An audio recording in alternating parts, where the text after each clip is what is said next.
దైవ మర్మములు సహోదరుడు భక్తసింగ్ గారి యొక్క అనుభవంలో దేవుడు ఆయనకు బయలుపరిచిన దైవ మర్మములు ఈ దిన భాగము ఫిబ్రవరి 18 చదువుచున్నాను. పరిమళ ద్రవ్యముల ధూపమునకు సుగంధ సంభారములు. నిర్గమాకాండము 25వ అధ్యాయము 6వ వచనము. ధూప ద్రవ్యమునకును సుగంధ సంభారములు వాడబడెను. నిర్గమాకాండము 30వ అధ్యాయము 34 నుండి 38 వచనం వరకు చదువుము. అభిషేక తైలము దేవుని మందిరములో మనము చేయు సేవను సూచించును. ధూపద్రవ్యము విశ్వాసుల హృదయములో నుండి దేవుని సింహాసనమునకు చేరు ప్రార్థనలను సూచించును. దేవుని ఆలయంలో పరిశుద్ధ స్థలమునందు రాత్రింబవళ్ళు బంగారు ధూప వేదికపై ధూపద్రవ్యము మండుచుండవలెను.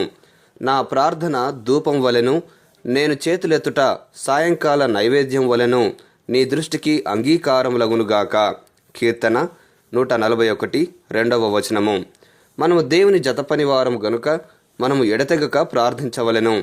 ఈ భూమి మీద ఉన్నప్పుడు ప్రార్థనలకు జవాబు దొరకకపోయినప్పటికీ మనము పరలోకం చేరినప్పుడు మన ప్రతి ప్రార్థనకు జవాబు దొరుకును.